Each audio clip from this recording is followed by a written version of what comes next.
Thank you so much for having me, and hi to everyone. Yes, Thank you so hi. much. So if you want people to watch, just have them come to your Instagram. I Perfect. know you're new to this. Yeah, I haven't done lots of Instagram lives. I've done them on other forums. Yeah. Mm. You look Okay, beautiful. thank you. I'm seeing a couple of people I know. Hey, Okay. Kura. So Okay. I think they're getting the, That yeah. when you I think went live, they got they're the getting the notification. notification. Yeah, Yeah. they got the notification that you went live. So this show will also be on my YouTube channel as well. But thank you so much for joining Tea and Conversation. I'm so glad to be here. Yes, this is the Afro Diva, everybody. Now, how do you pronounce your first name? I want to make sure. Sure. Pamhidzai. Pamhidzai Yes. Bamu. Bamu, that's right, yeah. So Pamhidzai Bamu is the owner of the Afro Diva, an African jewelry and fashion accessories brand based in Maryland. She was born and raised in Zimbabwe and studied law in South Africa.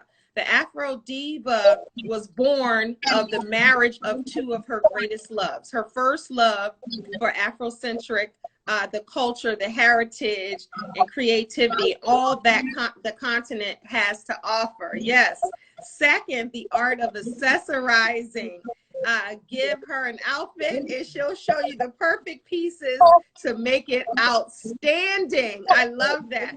The Afro Diva traverses the sub-Saharan Africa to uncover one of the gems, and that empowers you to unleash and the bold and fabulous you. I'm sorry, I have the print all the way down here. But welcome to Tea and Conversation.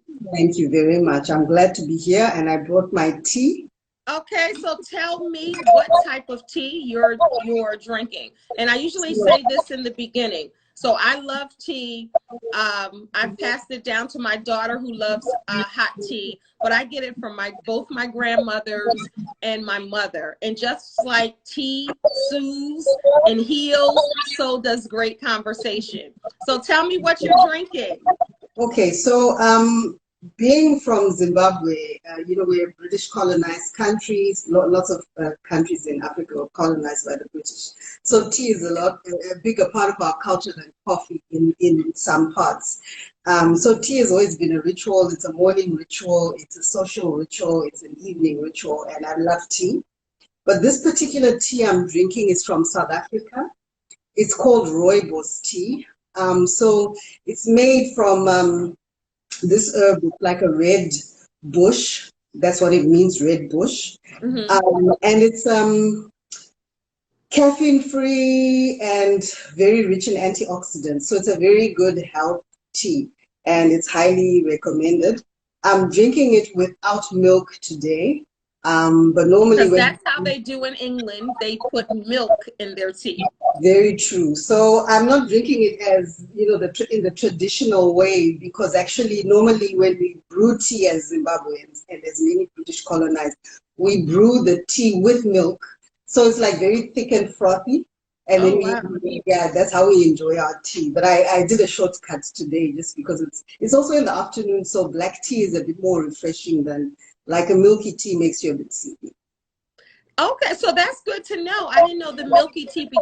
Just, I guess it makes sense because here in America, they would say if a child couldn't sleep, won't give them warm milk. So when you say the milk, and I'm sure it's warm in hot tea, it's for nighttime. So that makes total sense to me. What was the name of the tea again? Rooibos tea. So it's ROOIBOS. Rooibos tea. And I love that you said that in Africa it is a morning ritual and an evening ritual. I didn't know that, but that's when I drink mine, in the mornings and at night. Exactly. And in some places it used to be like a late afternoon, like when you're at work, there'd be like a tea time. So after lunch, there's tea time. But like in many places, that has been phased out. But it's also a social ritual, like when you get together and you serve tea with scones or cake or biscuits or something, cookies. My goal one day is to have a tea cafe. You should. So that's one of my goals. So I'm going to put that out. I'm going to pray. I'm going to manifest that. But that's how much I love tea. So today I kept it simple.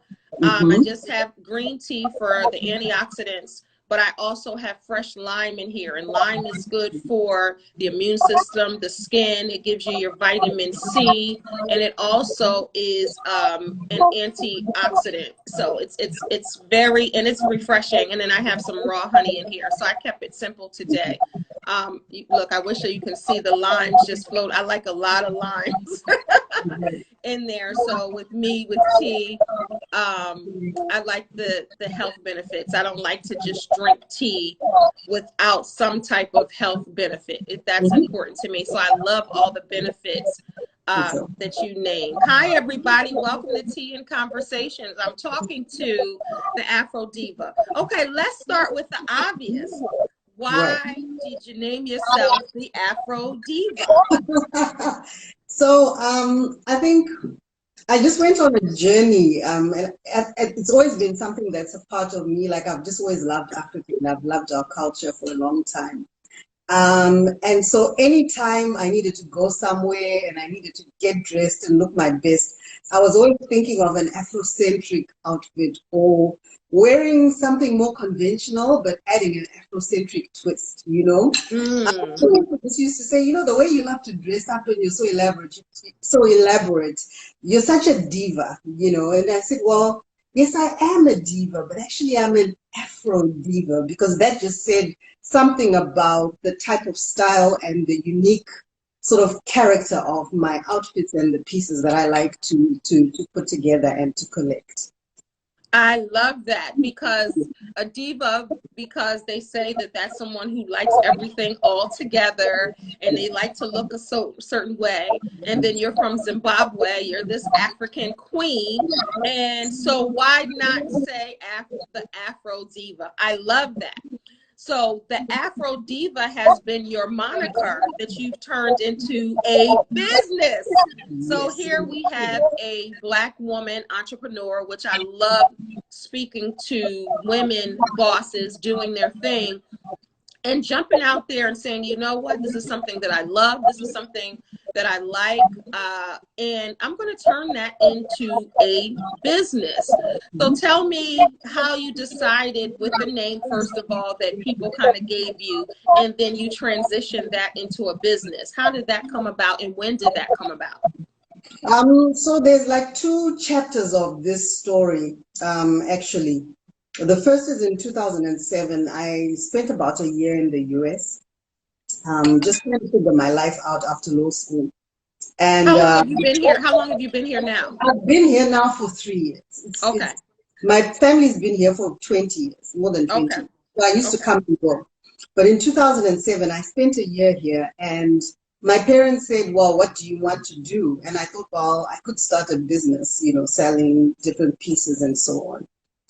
This was before the name, the Afrodiva, you know, manifested itself. And I opened a little shop, and I was selling necklaces, beads, earrings mainly from South Africa, Kenya, and Zimbabwe. And during my time here, I did quite well, small business. And, you know, I thought it's an income generating opportunity, but I'm selling pieces that people would like to see, but that they may not be able to access.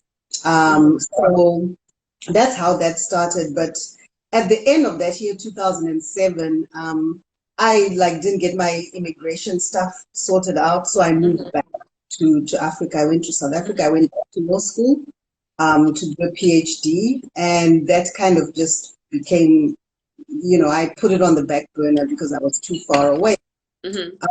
So fast forward to 2018, you know, I'd had my papers for a while, and, you know, my family's here, so I decided to join them, came with my husband, and, you know, it just kept, you know, that itch began to come up again, and I felt like, you know what, this is the kind of thing that, you know, I'm here long term, and I have gained a lot more knowledge of like the different pieces, the different styles, and where to get them. I have the contacts.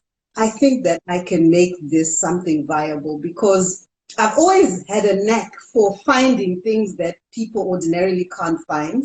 Um, and people, I never thought much of it until people would comment and say, "Where did you get that?" And I'm like, well, I go to the market, I meet artists, and I don't know, but I just have a knack for finding pieces, and for putting them out there and for telling the stories, and spending time with the artists and understanding what they do. And so because there's that passion and because I'm bringing something different, I just felt this is the thing that I should do, as an income generating, but it's also just a calling to share something about Africa with the world, I guess. I love that. So you're finding pieces and you're telling stories with the pieces, which is big in African culture, the storytelling aspect of that. So you're marrying those two. You're marrying these fly pieces, of art that you can wear, wearable art, and then you're telling the story about how the pieces got made or about the artist. I think that's brilliant. So are all your pieces from African artists or jewelry makers? Is that your niche? 100% handmade in Africa. So it's a Pan-African store. Initially, when I had the shop, it was just Zimbabwe, South Africa, and Kenya. But now I cover those countries as well as Ghana, Burkina Faso, Malawi, Tanzania, and Uganda. So right now I have about 8 countries and still looking to expand and get into a number of other countries too that bring different collections and pieces together. Okay, so you're getting them imported from Africa. Yes. Okay, I wanted to be certain with that, and I wanted to really stress that because there are a lot of pieces here that are made in the U.S. and they're saying they're from Africa. And they may not be authentically there. So if you have an African, maybe jewelry designer or clothing designer or accessory designer in the US and they're African, do you accept theirs too, or does it have to be made in Africa?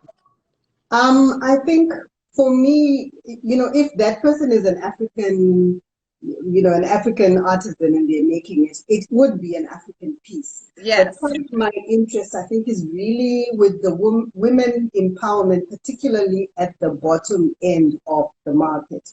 And so somebody who's here in the US already has opportunities, has access, and so on. Makes sense. So there's something about working with somebody in the grassroots who ordinarily wouldn't have the space to get, to a market like this and be able to promote their work. So out of principle, and when I look at on the balance, I would rather work with somebody who is on the continent than somebody who is here because they have access to more opportunities. I love that. I want to shout out Rashida Johnson. Rashida Johnson does that. What she does is she does the same thing that you do. Well, I can't say the same thing.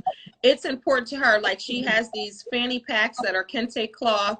They're originally from Africa. So she wanted to give someone an Africa. She's here in the United States. She's in New York. But she wanted, and she's an artist. She's a visual artist. She's amazing. But she wanted to give an opportunity to Africans like you that don't have the opportunity or the resources that Americans have. So all of the fanny packs and all of the items are made in Africa, and she finances it for them to be able to make it. And then they ship them over here so they can, they can sell. And then she does that. But I think that that's so important to give back in that way. So how has your business been, during COVID, before and after? Okay, so I think, when did you start the business officially? Okay, so I moved here in February 2018, and in April 2018, so 2 months later, I went to Tanzania and I got my first bit of inventory, and I started trading immediately. and then registered the company later that year. So I'd say this is now what? This is 3.5, almost 3.5 years. Mm-hmm. Well, 3.25 years. And it started off quite slowly because at that time, most of the people that I was selling to were people in my networks, people in my circles. And I graduated slowly from that to doing events. So doing festivals, doing gala dinners and things like that. And I had an Etsy store at the time, which, yeah, it wasn't so great. It's still a work in progress. And I basically during COVID had the opportunity to revamp my store a bit. So I worked on it on WordPress, and it still uses Etsy. And it has slowly begun to pick up because generating traffic online is another ball game. It's not as easy as, like doing certain things and so on. So it's been a real learning curve because I think the pandemic has hit, but I see a lot of artists and I see a lot of entrepreneurs who are making it and who are thriving in this environment. So one really has to master the techniques and the principles of online selling to be That's so able true. You can have beautiful things, but if you don't position yourself well and you don't know how to put your stuff out there, it's quite difficult to bring in the business. So I'd say I'm getting better and I'm learning a lot. Not exactly where I want to be, but I'm not going to give up because I can see that right at the end of the time. I totally get what you're saying. I have an online boutique and it's hard. It's hard to, even when you're out there, promoting it, it's difficult to drive traffic to your page. You have to go viral. You have to have somebody with a name to say they have your stuff. Like it's really hard. So I totally get that.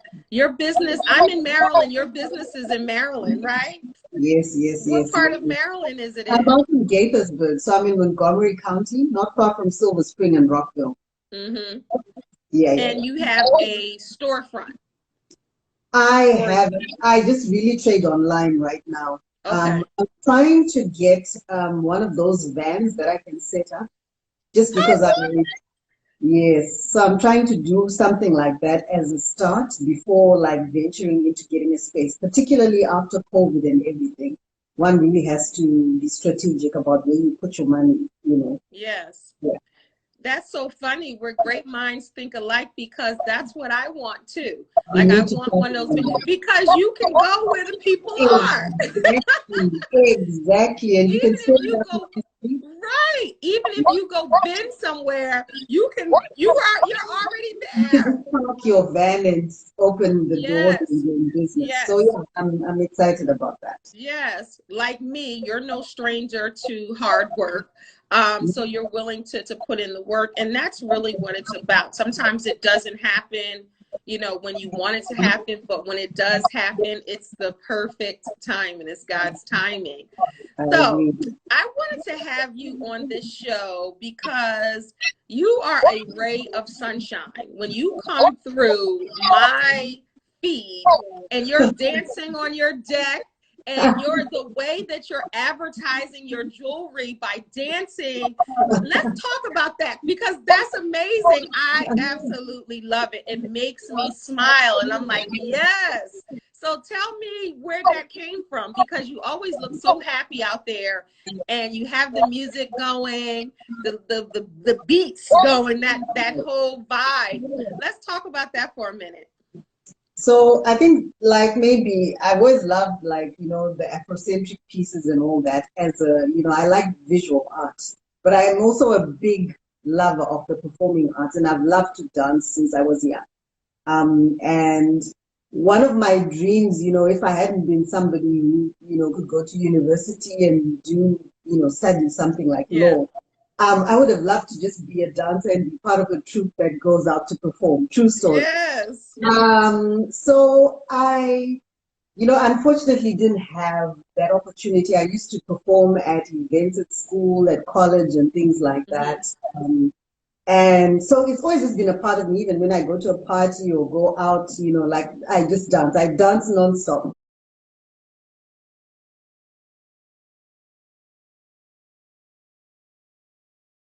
And I think in the middle of COVID, something just happened. And I'd just been stuck in the house and I was feeling really down. And I just said, well, what if I got up and started dancing to whatever song, tickled my fancy on that day. Get up and dance, energize myself, energize a few people, show something that I'm wearing, and have fun while I'm at it. And it was an experiment, and I didn't really think it would be something that I, would necessarily sustain. I thought, well, this will be fun. But the moment I started doing it, I just started getting this, this feedback, and something happened. Like the vibe changed, the energy changed, and people just said, like, you can't stop dancing. You have to keep dancing. And, because it gives me so much joy. And knowing that it brightens someone's day or gets them going, gets them moving, that really, I think, has inspired me to, just have the courage to keep doing it and to keep dancing. So Yeah. I love to dance. And there's a lot of things that I'm I'm working on right now to bring more dance into the work that we do at the Afro Diva. So stay tuned. Yes, I love that. And I'm with the people. Like, don't stop dancing. I love to dance. So, and when I saw, and I love the outdoors. So when that was coming through my feed and I saw you outside on that deck and you had your bright colors on, you had a beautiful smile across your face, I was already in. I was like, okay, what is she going to do? And then I was like, wait a minute, she's spotlighting her items. I was like, that was brilliant. And it makes you happy. And I'm in a place in my life where that's all I want to be consumed with. I want to be consumed with positivity and happiness and the good vibrations, the energy, the vibe, all of that. That's what I want to be. So I'm very intentional about what I want to see, and especially down my timeline, because there's so much out there happening and going on, and so much negativity. You have to learn, you have to know what's going on in the news. That's very true. But you don't have to be consumed with the bad, right? Exactly. The toxic kind of energy. There's a lot of that going around. Right. Right. Or, tearing each other down. Like it's to see the goodness. And I'm intentional about what I put on my page and intentional of what I see from other people. So I think that that's amazing. And I'm glad that you're getting good feedback. Have you been able to get sales that way as well? Yes, definitely. Sometimes I've actually sold the same piece that I was wearing. Somebody said, take it off and I need it like now. So that's been really, really great. But I think, the thing about business is you have to think about certain things in the long term and what you're building. Yeah. It's difficult enough to get somebody to stop scrolling and look at what you're doing, and to be able to maybe decide they're going to follow you or to remember who you are. So part of it is, if you eventually get sales, and sometimes you get a couple of instant sales. It doesn't always happen that way. But I think there's something about building like a brand identity, building that brand awareness, and generating a sense of loyalty, or that, that idea that if somebody thinks jewelry or if somebody thinks Afrocentric pieces, they immediately think, oh yeah, there's the Afro Diva, whether it's something they want to buy or, like if Miss Kendell says, hey, I want to buy some pieces, it's easy to just quickly say, hey, there's this girl called Pami, on the Afro Diva. Yeah. You can. So it's also about creating that lasting impression that makes you stand out, because everybody, not everyone, but there are a lot of people doing this. So you have to make your mark. And I think this has been a really distinguishing feature of the work that I'm doing.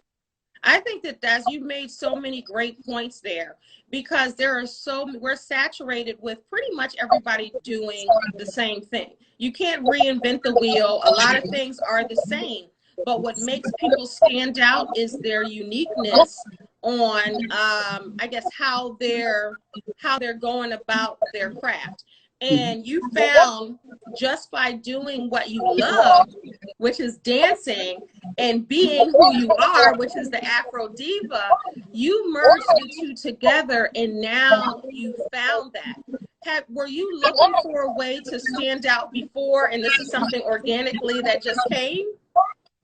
To be very honest, I was muddling and trying to get my head around, what I could do. But I can't say that it was something that was intentional. I just felt, this is COVID and everybody's down. I was really down. So I did it because I felt like I just need an outlet for this pent up energy. I can't go anywhere. I was somebody who traveled like every month. I'd travel to Africa, or every 6 weeks or so. Oh, wow. Yeah. And now I'm stuck in the house and can't visit anyone, can't do anything. Like, what can I just do to just let it out and connect with people and have fun while I'm at it? So it wasn't intentional, but like slowly my mind started working, and I started to realize this could actually be a thing and something that, sets me apart and makes it unique. But it was really just an experiment to say, let's cheer up. It's COVID, but it doesn't have to be so sad. And so, because I can really get depressed and anxious. And I just needed that for me. And I thought maybe it might resonate with somebody else. Yeah. And you're so right. But so many people have found their purpose and their passion and ways to do things during the pandemic. And my prayers go out to anyone who's lost someone during the pandemic. I'm definitely not going to take that lightly. But so, hey, Richie Rich. But so many people, have discovered, new passions and new ways to do things during the pandemic. So a lot of people were taking the quote unquote stuck in the house, I say safe in the house, time to really revamp and revisit and really get to see what is important in life. That was you too, right? Definitely. Trying to do that. So let's talk about, because you are the Afro Diva, you do have items. Let's talk about what you're wearing right now. So this is sweetness. Yes. So tell us, darling, tell us about that. So the thing about sweetness is I came across her really by accident. She wasn't like, this collection is called the Afro Wooden Beads collection. And it wasn't initially on my radar. It wasn't initially on my sort of selections. But a customer of mine asked me for a particular piece that looked a little bit like this. And I went, crochet? Is that crochet? No, it's actually beads. Like they're beads. Okay. And woven. Oh, I see it now. Yeah. So they're like stone-sized little round wooden beads. Wow. So while I was trying to get this custom order for this customer, I stumbled across some artists that were making pieces like this. And I sent her a picture and I said, would you be interested in something like this? And she said, yes. And so I purchased this piece and an extra piece and thought, okay, well, let's see how it goes. And immediately, like, everybody was saying, where can I get this? I need a piece like this. And it just grew organically. I found out that these artists had several other designs. And so I just started to collect different pieces as part of that collection. And it's done incredibly well here in the US. It's hand beaded? Hand beaded, yes. It's wow. And how does it clasp from the back? It has a you can dress up any outfit with that. You can wow. So it has a clasp like this, and I usually put an extender. So when I stand it out, I put an extender. So it should be big enough. Now remove that for a second. I want to show the people. Put that on the table just for a second. Put it on the table. Now, don't put it on the table. I'm getting ready to just put it on the table just for a second. Now, look at you. You look beautiful just with that, right? You have like a tube top on. That's beautiful. You have your earrings, you have your beautiful hair. Now pick that piece up. This is what accessorizing does to you. Look at that. This is what That just accessorizing does. totally gives a whole new vibe. Exactly. Wow. So this is what I say, give me any outfit and I can show you something that will just make it outstanding. That's like one of the things. I mean, I've always loved fancy dresses, nice tops, beautiful clothes. I do. But the thing I like about accessories is you don't have to be so dressed up, but you can still look dressed up if you have really, really stylish and unique accessories. That's so true, but I love it because it's about turning the ordinary into extraordinary. Exactly. It's about, because you look beautiful with the tube top on and your earrings, but just taking it up a notch. That's basically what you're trying to teach people to do. Like, just make it an outstanding outfit. And just having that simple, that's only one accessory.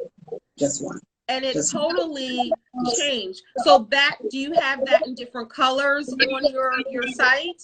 Yes, I do. That's my favorite color, by the way. Oh, is it really? It's grown on me. I'm a red person, like red. Oh, I love red too. I love red to wear, but that's not my favorite color. But I love to wear red. Yes. So I have sweetness in red, gold, black, turquoise, cream, orange. Yeah, I think those are the colors. We have sweetness in about 7 colors. And what's the price of that piece? I think it's 75, but I need to check. It's either 75 or 50, but I can check. I think it's $50 actually. So if they see you on this show and on my YouTube show, if they look for that piece, can they get a small discount? I'm trying to look out for y'all. Can they get a teeny discount? They can send me an inbox and I can give them a discount coupon. There you go. There you go. Okay. But sure.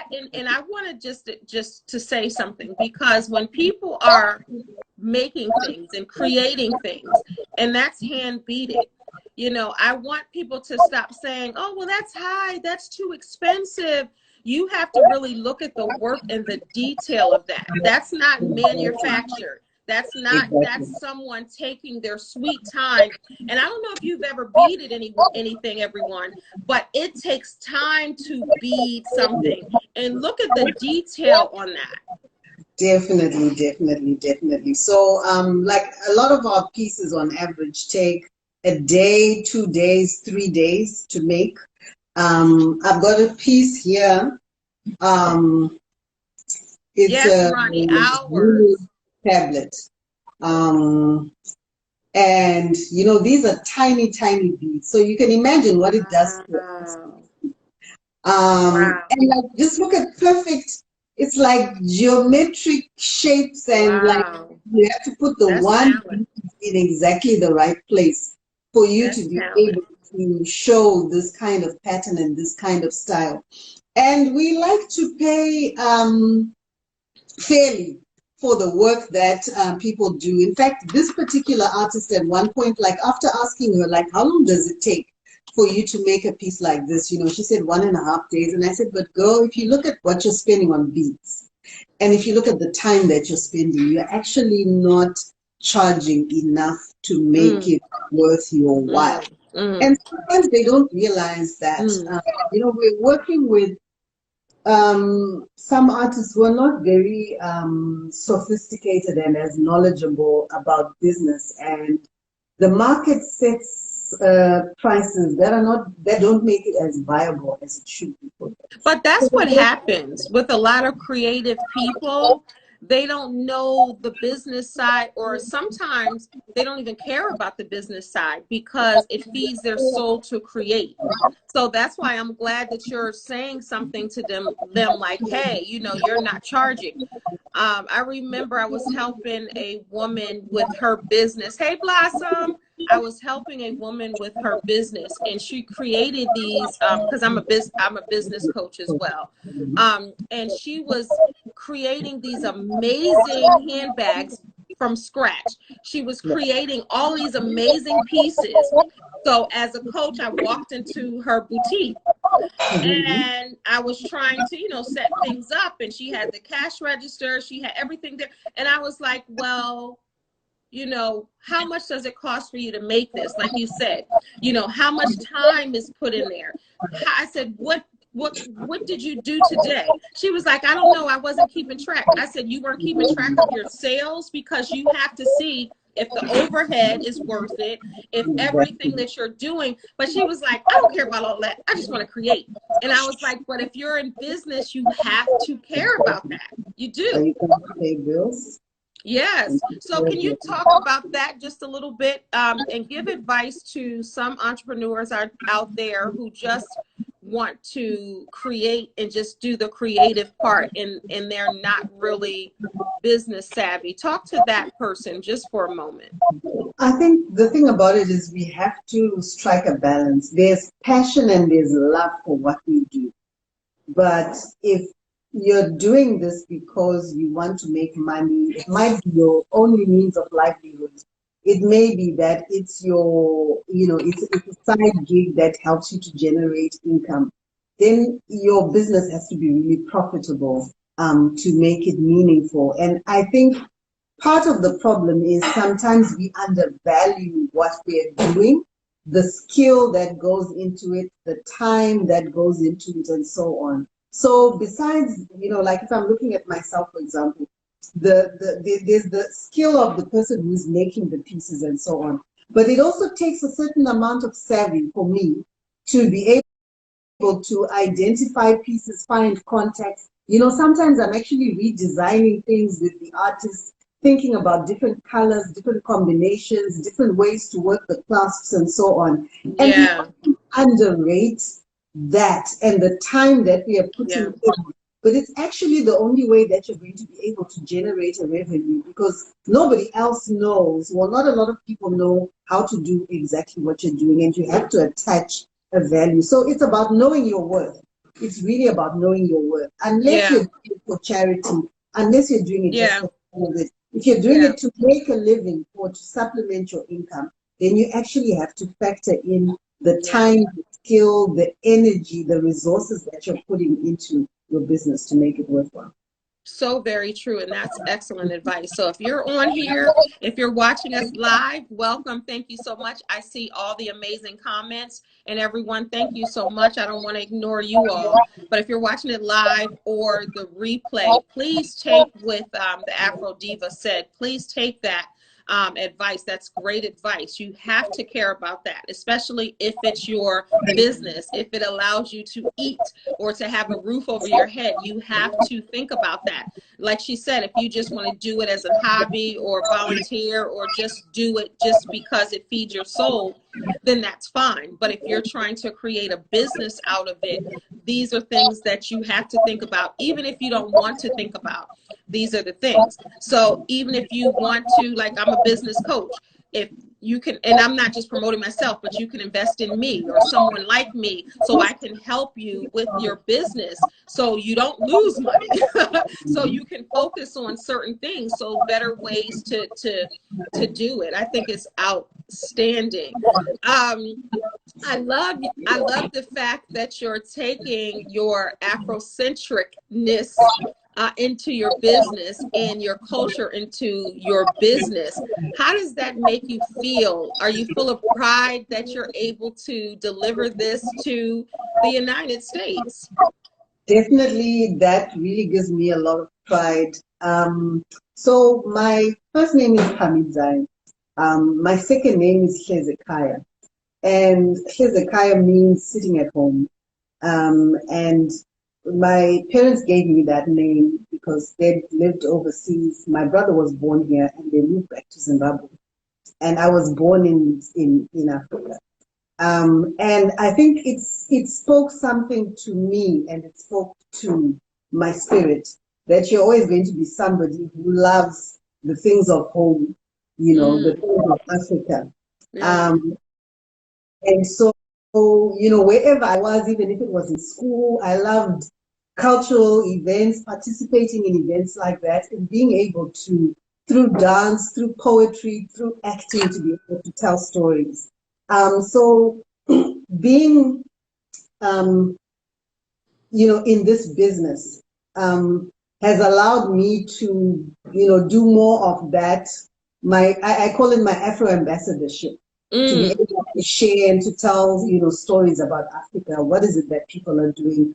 What is it that people are wearing? What are people creating? And some of the ingenuity of, the people under very difficult circumstances to be able to create and to think. Because I think there's a perception that, when we think of Africa, it's a very poor country. Sometimes you don't.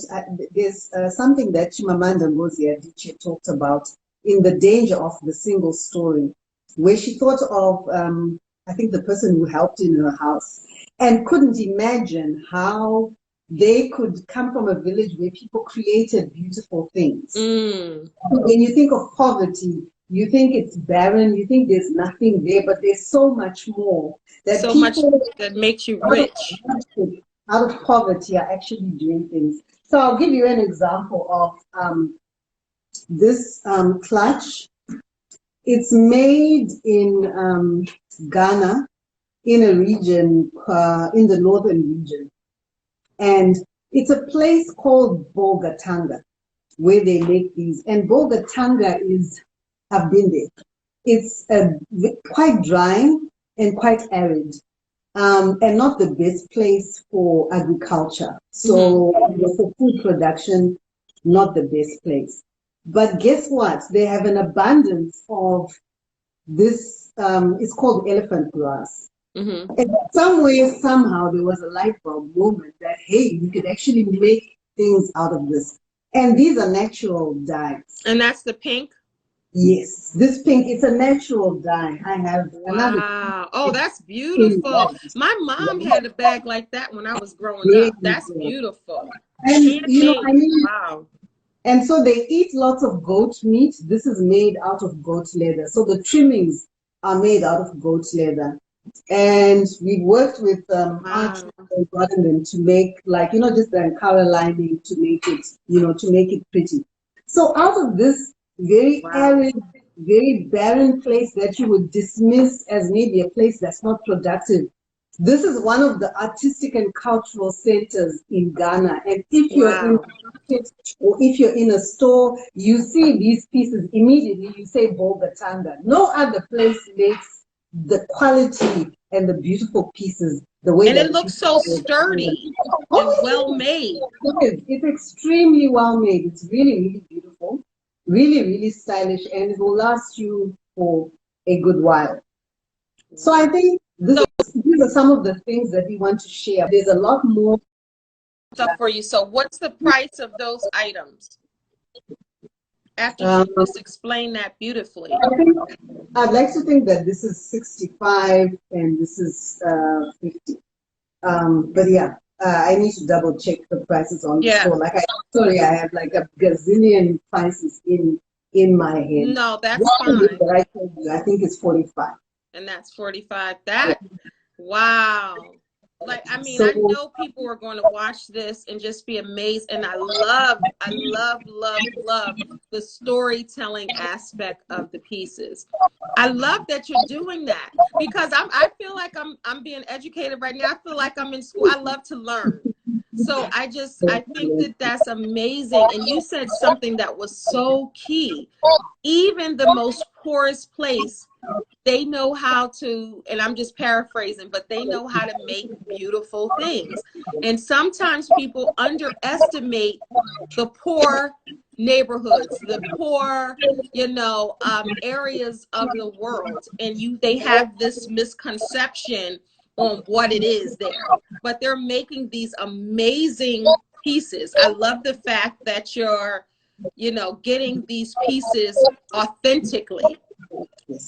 Because then they come over here and sometimes they're reproduced and they're not sturdy. They're pretending to be, like you said, the goat's leather or that other, what was the pink, what was that called again? Elephant grass. Elephant grass. So they're pretending because they're duplicating it, but that's authentic that she has. So I think that that's so important. I like to learn, and a few years ago I did my ancestry, and of course, newsflash, Africa is there. Hello, in case you didn't know. And I love the fact, you know, I had Cameroon and Congo. I'm looking at it now. The Bantu people, Nigeria. So I think it's so important to really know where we come from. And a lot of Americans don't know. Let's talk about a misconception that Black Americans have about Africa and Africans. If you can think of something that you heard, you're like, wait a minute, that's not true. Because I want us to come together, because oftentimes I hear different things. And I'm trying to think of one off the top of my head. Okay, I can tell you one. Tell me one. Okay, I've heard a lot of African Americans or Black people say that Africans are mean. They don't like African Americans. And I know that's not true. So can you talk a little bit about that? You know, I think we need to somehow come to a place where we can have conversations around this, because have you heard that before? Yes, I have heard about this, but I've also heard the other side, which is also that, you know, like, African people feel that African American people look down on them because like they're from Africa, and sometimes actually say things like, why did your ancestors allow them to sell us to, you know, into the slave trade and things like that? They have said that? Oh, yes, I've never heard that question asked. Yes, Let me sip my tea on that one. Go ahead. You need to sip your tea, and I'll sip to that too. So I think there are a lot of things that go on there, because there is a sense, I think, amongst us as Africans too, that, you know, people that maybe came here, lived here, like, you know, when you think of yourself as, you know, I'm Black, I'm African, I'm cultured, I know my history, there is a very sort of derogatory and negative perception that this is someone who is Black, who doesn't have a sense of their identity or doesn't have a sense of where they're from. And they've adopted this, you know, maybe a culture that is not really where we are from. There's that part of it. And then there's also like some Africans maybe who may say, you know what, you know, they're African Americans, you know, they're now trying to connect with their roots, but there's really almost like there's no place for you because you're disconnected from that by being in the diaspora. So I think there's a lot of tensions, and there are a lot of misconceptions, and there are a lot of misunderstandings. And one of the things that I hope to do through the Afro Diva is to have these kind of cross discussions across the African diaspora. So amongst those of us that are, you know, here, that, you know, were born in Africa and so on, and who are based in Africa, and the Afro-Caribbean, African-American, we could have very interesting conversations about where you see yourself and what it means to be African-American, what it means to be Black, what it means to be like, to explore those identities. I want to do a panel. Would you be willing to do a panel? And if you can get, I'll get a couple of African Americans, and if you can get a couple of Africans, and we can definitely try to do that maybe later this month, because I agree. I think it's a conversation that needs to be had, and we'll definitely talk offline about that. But I often, if you go to my YouTube channel, which this will be on, my YouTube channel is Kendell Lenice. I have a lot of panels on there. I have panels for Black men and Black women, and then I have Black women and men coming together. I have a panel on the YouTube where we have these discussions about colorism. Like, so this is the stuff that I do on my YouTube channel. So this falls right in line with that. So I definitely think that's a conversation that must be had, because like I just read my ancestry. you know, and many African Americans and Black people, however you want to be identified, we have legacy and lineage in Africa, you know, whether, and so I don't think the divide should always be there. I just said Cameroon, that's 34% of who I am. And then you got Nigeria. So literally it's 60, pretty much more than half when I add them all up. More than half of who I am comes from Africa, Cameroon, Congo, Western Bantu people, Nigeria, all of that is who I am, even though I was born here, but that's more than half of me. So we have to come to realize that we are better together. Just because we're not 100% or we weren't there with that struggle and some of the issues there, that we are different. Because I think if we have conversations, we'll realize we're more alike than not. So much more that we have in common. There's so much more. The one thing, I mean, over here, slavery, back home, colonization, is the same thing, the subjugation of the Black person, you know, I mean, even worse for Black females. Like, there's so much that we can talk about. The intergenerational kind of baggage that we carry. And the rituals and different things with the rituals and different things that are gender biased and a lot of different things. No, go ahead. I don't, go ahead. You finish saying what you were saying. No, there's just so much. There's so much that we can share. So much that we can share and learn from each other. So it's really exciting. And I would have very good colleagues that could come in, sisters that would be very keen to come in and be part of a debate like this. I love that. So you get 2 or 3, and I'll do the same, and we can have this conversation as Black women. You know, I think it's so important to see that we are better together. We definitely are. Yes. You know what? And I just want to make sure I say your name. I'm big on saying people's names, so let me try it.